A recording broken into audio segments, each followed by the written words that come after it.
Hey everyone, and welcome to the Doctor Who Season 4 retrospective, taking place from the years 1966 to 1960. Sorry. Season 4 is kind of a big deal for me,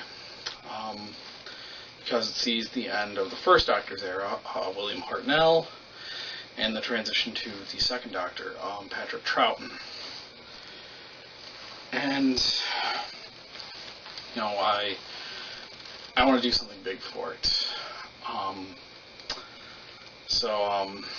You know, I'm dedicating the whole month of November 2017 to the first Doctor, and, you know, with every Doctor afterwards, I plan on doing that, but, me just sitting here and talking about everything, I don't feel like it's going to cut it, so, hey Brad, you want to roll the credits really quick, and then, I'll come back and I'll do this a bit better.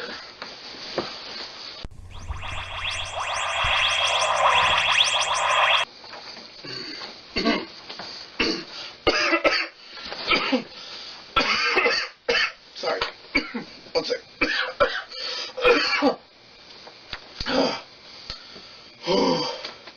Sorry guys,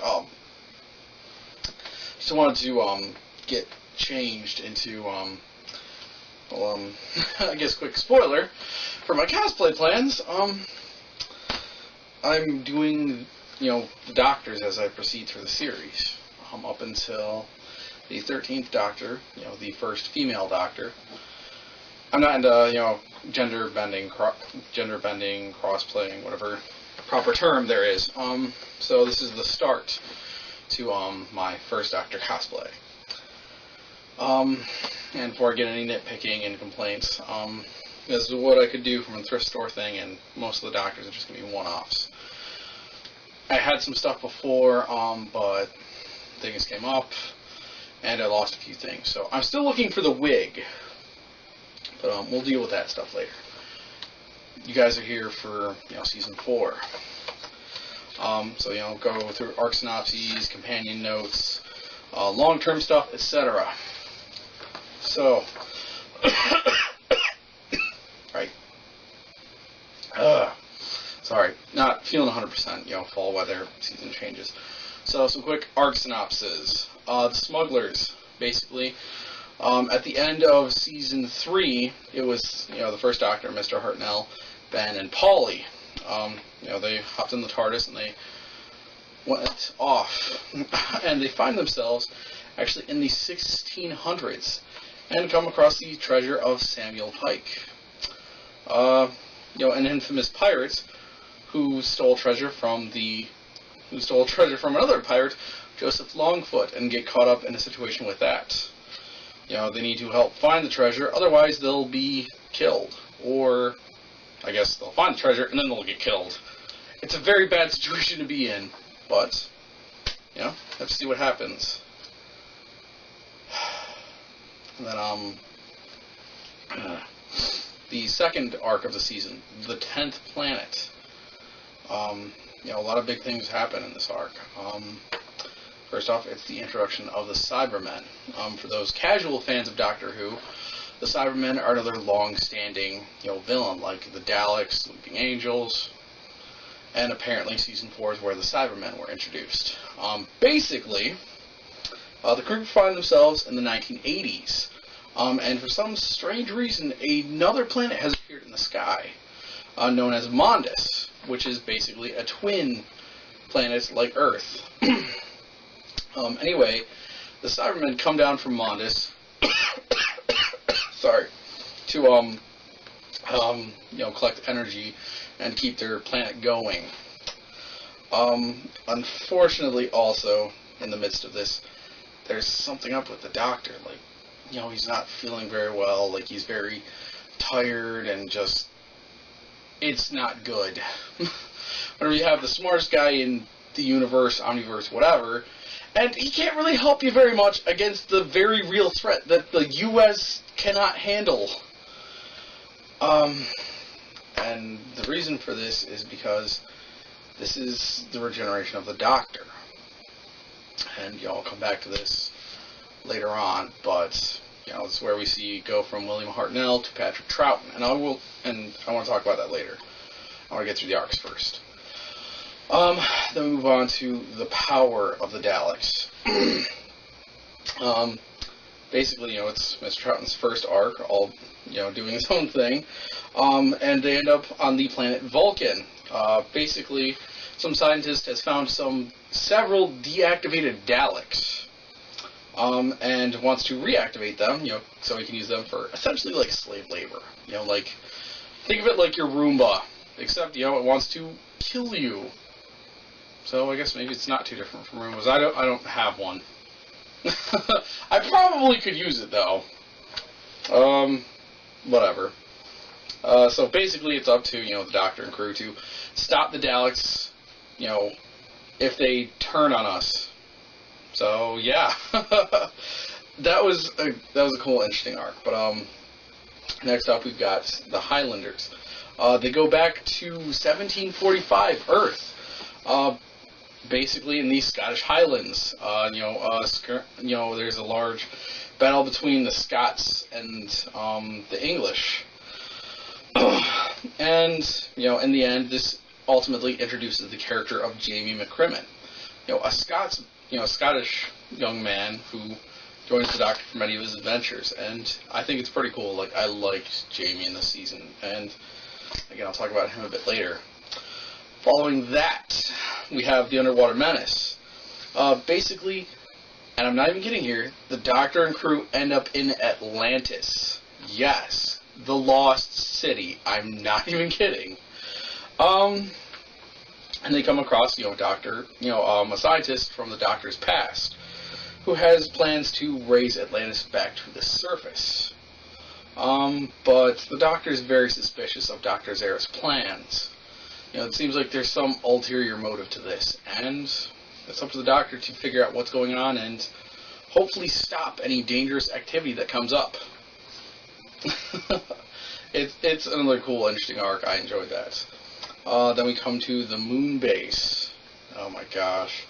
The crew find themselves on the moon. They go out exploring, having fun, with the lower gravity and such.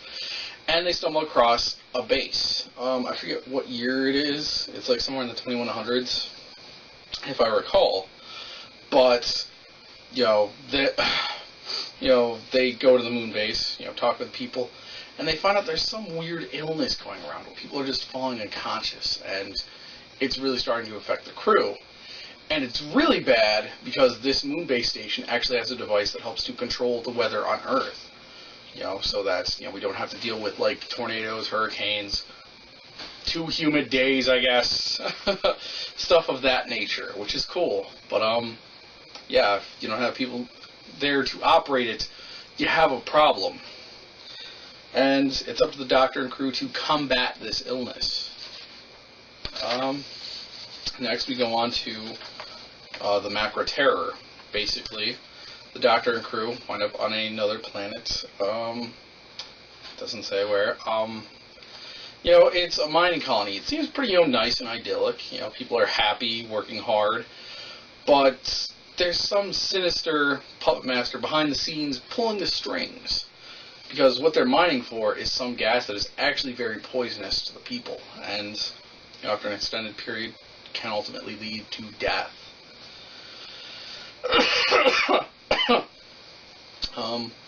Leading us to the Faceless Ones, the penultimate arc of the season. Basically, the Doctor and crew end up back in London in the 1960s, 1966 or 67. Basically, they end up on a runway with the TARDIS, on a plane's landing, and everyone scatters and separates. And there's something going on, mysterious, basically large groups of people are just disappearing, and, they need to figure out what's going on.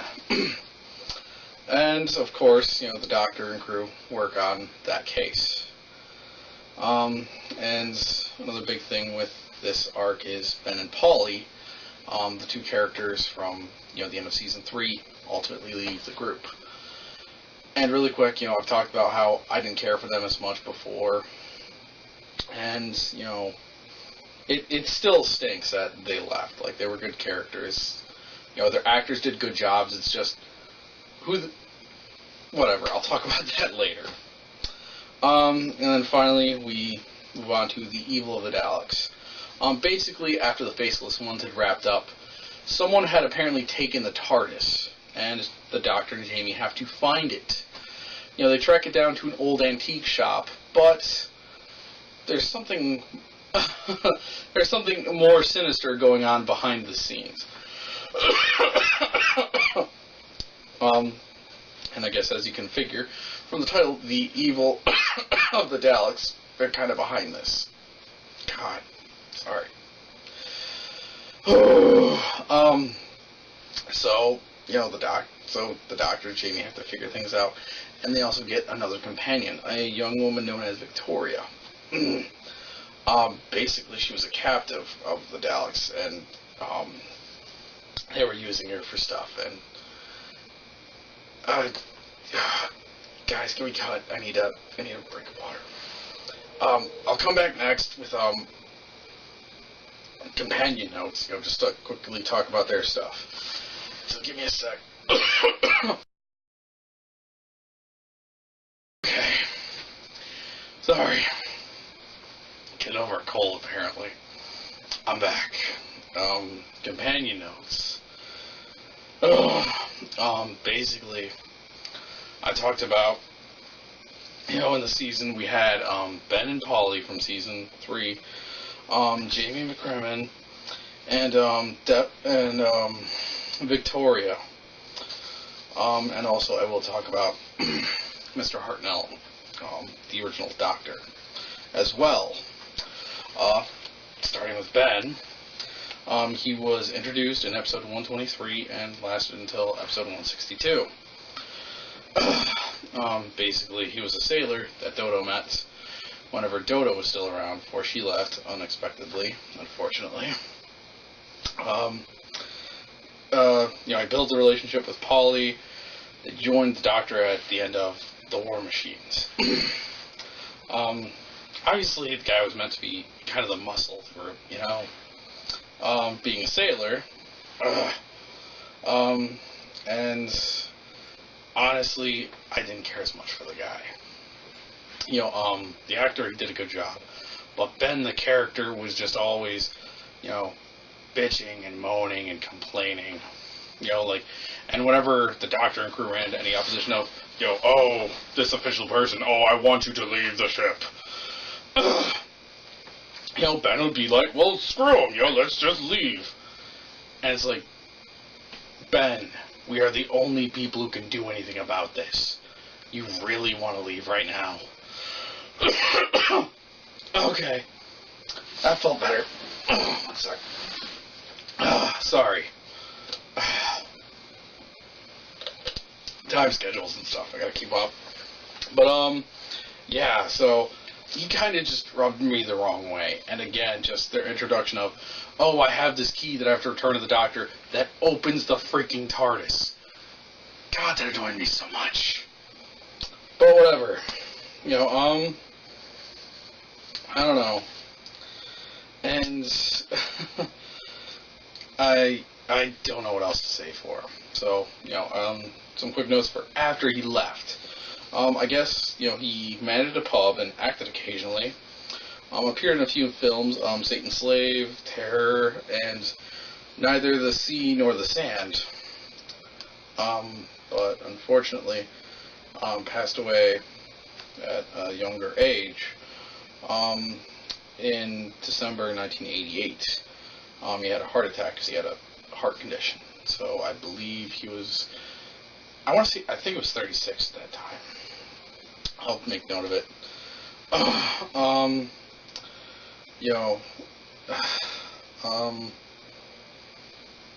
And again, like I said, I didn't care for Ben the character. Michael Craze, I think he played the character well. Ben had his good moments, of helping out and not, not backing down, but, the issue with Ben, I think, as a character, was he was just a bit short-sighted and, kind of not as concerned with the bigger picture. Like, oh, Polly's been captured, we gotta find her. We have Daleks that are running around. The Doctor knows about them. He knows what they can do. One sec. Better. But, and you're ignoring that. And that's a bad idea, Ben. We gotta focus. So my apologies, Mr. Craze. You're not around to see this, but I'm not, speaking critically of you. I'm just saying your character. And then we have Polly, played by Anarchy Wells. Basically, she was a secretary brainwashed by Wotan in the War Machines arc. I definitely liked her better than Ben, the character, honestly. She shows herself to be clever sometimes, tricking people in the past, come up with some good scientific ideas, and though, honestly, for the most part, she could just blend into the background as a character. She wasn't as, interesting or memorable as Ian or Barbara or Susan or Stephen or Dodo. She was just there, and she did some good things. Apparently, she's still alive at currently age 75, and is a popular guest at Doctor Who conventions, and employed by the BBC and Big Finish Records, for various audio and DVD projects, related to Doctor Who. She moved around a bit, to Vietnam, the US, Canada, and ultimately came back to the United Kingdom in 1996. Then we have Jamie McCrimmon, introduced in episode 144 during the Highlanders arc. Honestly, I love this guy. He's great. He's played by Fraser Hines. He's an excellent companion. He feels like a good fit with Mr. Troughton, definitely. He's kind of wide-eyed because he's from the 1700s, but he's also got some backbone to him. Oh, really, you don't mess with it. You mess with the Doctor, you're messing with me, and you don't want to mess with me. And, he's just so upbeat and positive. I love this character. Definitely good choice. Thank you for that. And then next up we have Victoria Waterfield, played by Deborah Watling. I don't have as much to say about her, unfortunately, because she's brought up in the final arc, The Evil of the Daleks. She is from 1866. She's taken to planet Skaro, by the Daleks, and she's saved by the Doctor and Jamie.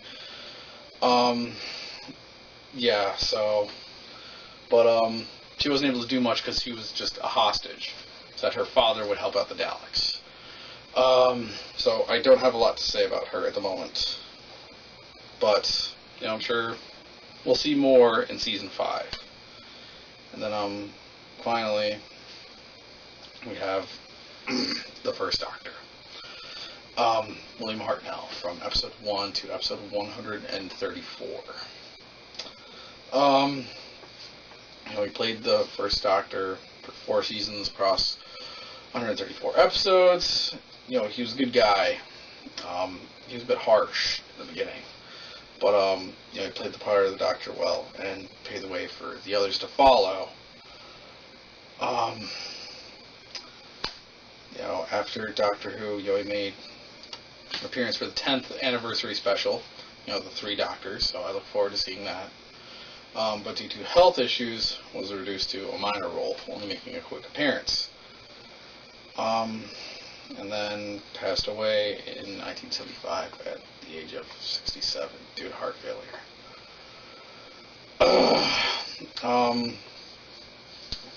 If you want to learn more about Mr. Hartnell, check out his biography written by his granddaughter, Who's There? The Life and Career of William Hartnell. I'm sorry, can we take a minute? I need another minute, guys. Sorry. kind of a emotional thing. And then really quick, I'll just give, my thoughts on, like long-term arcs, companion arcs, and final thoughts. For things that are long-term, definitely the 10th Planet, the second arc of the season, because it introduces the Cybermen and the Doctor's regenerations.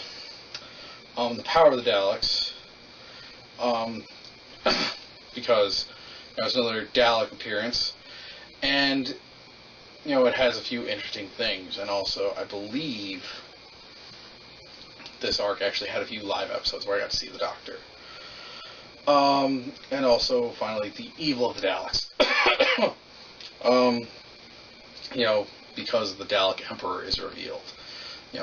Basically a giant Dalek. It's interesting.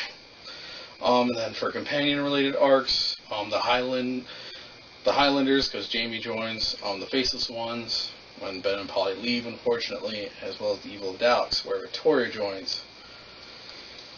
And then, honestly, just my final thoughts. Besides the introduction of the Cybermen and the regeneration of the first Doctor, there wasn't much that appealed to me personally.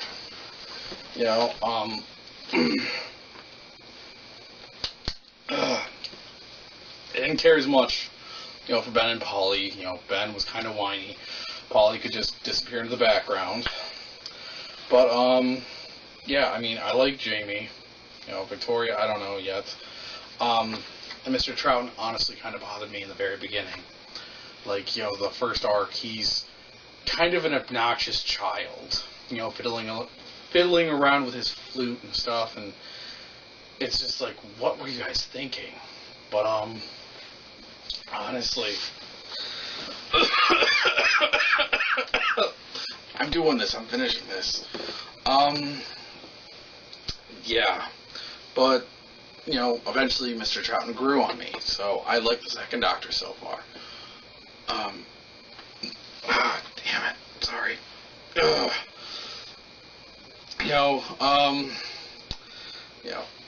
God.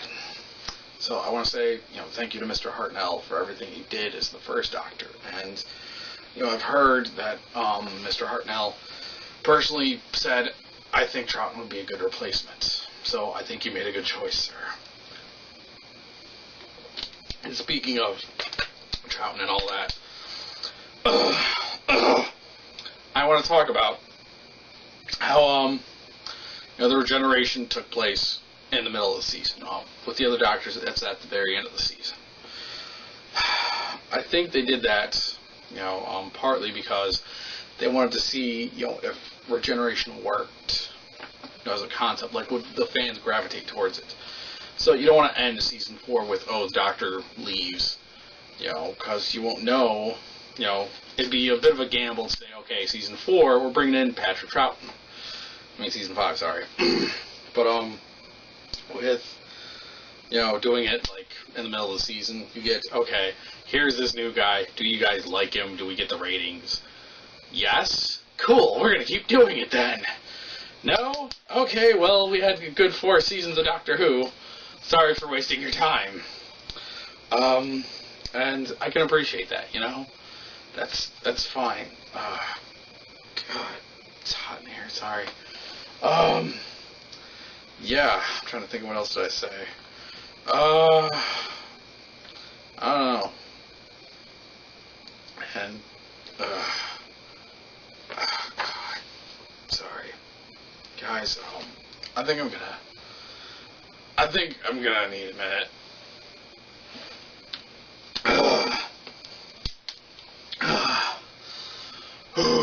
So, in the end, I enjoyed season 4. I'm sorry to see you go, Mr. Hartnell. I'm hoping that, I can do you justice. Because I'm going to talk about you, I'm going to talk about the first Doctor, and just all this other important stuff over the next month. God. You know what, guys? I need to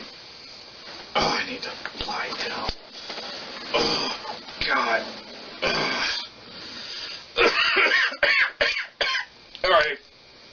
So, till next time, I'm Valiant Brad.